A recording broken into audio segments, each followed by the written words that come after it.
It was a show of force to clear supporters of Mohamed Morsi from their seats of resistance. But many protesters simply re-emerged elsewhere, like here on the stretch of the October the 6th bridge in Nasser City. The Interior Minister was quick to defend the crackdown and play down any reports of heavy-handed violence. They started to fire live ammunition and cartridges heavily and intensely in the direction of security forces, who continued to show self-restraint. The personnel deployed succeeded in dealing and addressing the situation with the highest degree of professionalism to end the sit-in without losses. Egypt's interim Prime Minister too said they were left with little other choice but to move in. When we see the right of expression has turned into a form of intimidation, carrying illegal arms, hijacking roads, assaulting public and private property, and crippling the people's interests, it's no longer a respect to the freedom of expression. It's an assault not only on citizens, but also on the authority of the state, which should be respected.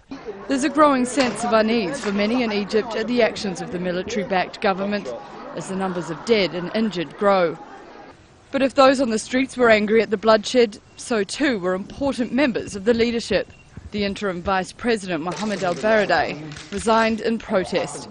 The former senior UN diplomat and head of one of Egypt's main opposition parties said there were peaceful options for ending the political crisis.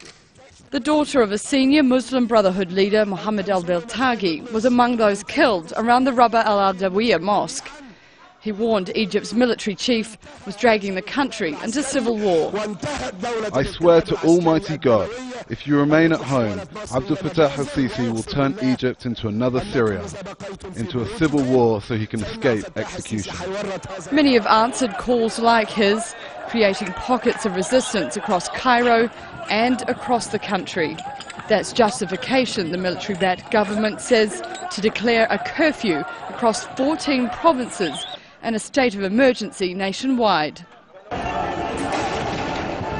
The President also instructed the armed forces to assist the police in taking whatever measures necessary to preserve security and order, protecting public and private property and the lives of citizens. It gives the military-backed government draconian powers to do what's necessary to clear the streets and to use full military might to enforce it. But this is a stand that many are prepared to die for. Such declarations will do little to stop Egyptians from flooding onto the streets. Erica Wood, Al Jazeera.